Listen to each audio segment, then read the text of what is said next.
শিয়াদের পরিচয় জানার আগে শিয়া শব্দের অর্থ আমাদের জেনে নেওয়া দরকার। শিয়া শব্দটি বলতে মূলত দল, উপদল বা অনুসারীদের কোনো গোষ্ঠী এটা বোঝানো হয়।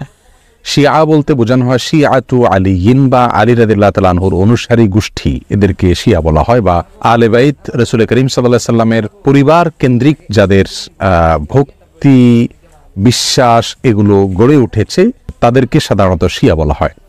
শিয়াদের উৎপত্তি এটা সাহাবায়ে কেরাম রিদওয়ানুল্লাহ তাআলা আজমাইন তাদের যুগ থেকেই বলতে পারি।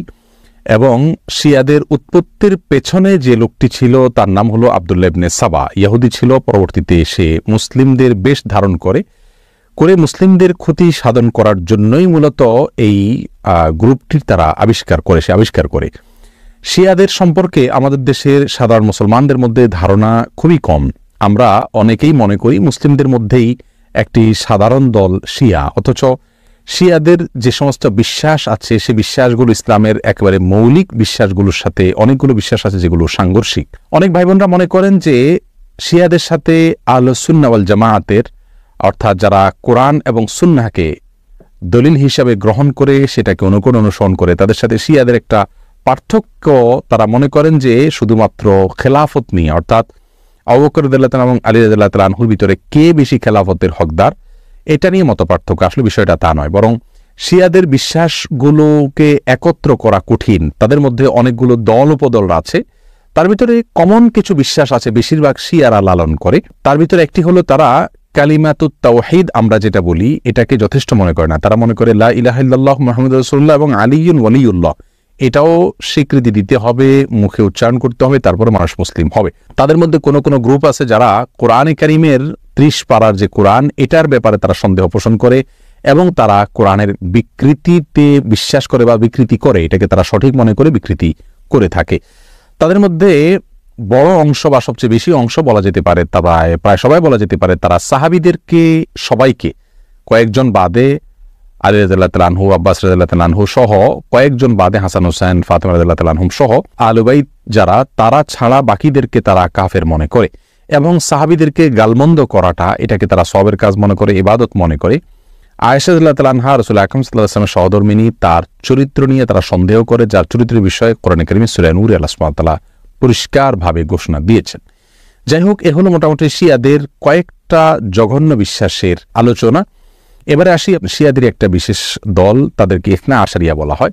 মূলত ইসনা আশার শব্দের অর্থ হলো 12। ইসনা আশারিয়া গ্রুপ বলতে শিয়াদের ওই গ্রুপকে বলা হয় যারা 12 জন ইমামে বিশ্বাস করে, অর্থাৎ যারা মনে করে যে 12 জন ইমাম আল্লাহর পক্ষ থেকে নির্ধারিত, তারা রাসূল করিম সাল্লাল্লাহু আলাইহি ওয়াসাল্লামের ওয়াফাতের পরে ধারা পরম্পরায় আসছেন এবং তাদের মধ্যে প্রথম ইমাম ছিলেন আলী রাদিয়াল্লাহু তাআলা আনহু এবং সর্বশেষ ইমাম ছিলেন মুহাম্মদ ইবনুল হাসান আল আসকারী।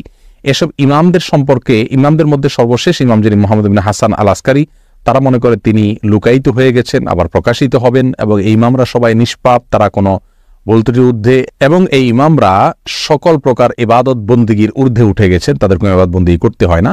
এই বিশ্বাসগুলো লালন করে থাকে ইসনা আশারিয়া গ্রুপ।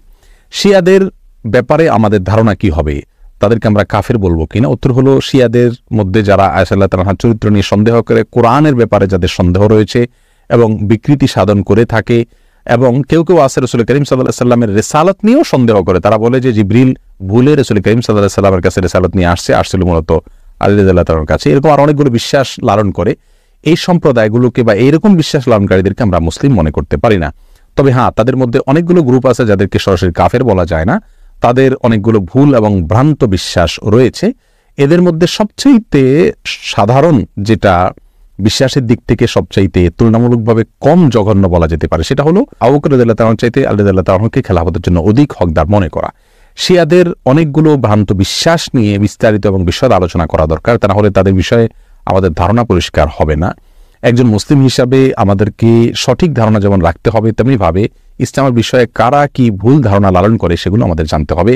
কোরআন নিয়ে যারা সন্দেহ করে, সাহাবীদেরকে যারা গালমন্দ করে, সাহাবীদেরকে যারা কাফের মনে করে এবং রাসূল করিম সাল্লাল্লাহু আলাইহি ওয়াসাল্লামের সহধর্মিণীর চরিত্র নিয়ে যারা সন্দেহ করে, কোরআনের বিকৃতি যারা সাধন করে, এদের ব্যাপারে আমাদের ধারণা কি হওয়া উচিত সেটা আমার মনে হয় যে কোনো সাধারণ দর্শক শ্রোতাই আমরা সহজেই সিদ্ধান্ত নিতে পারবো।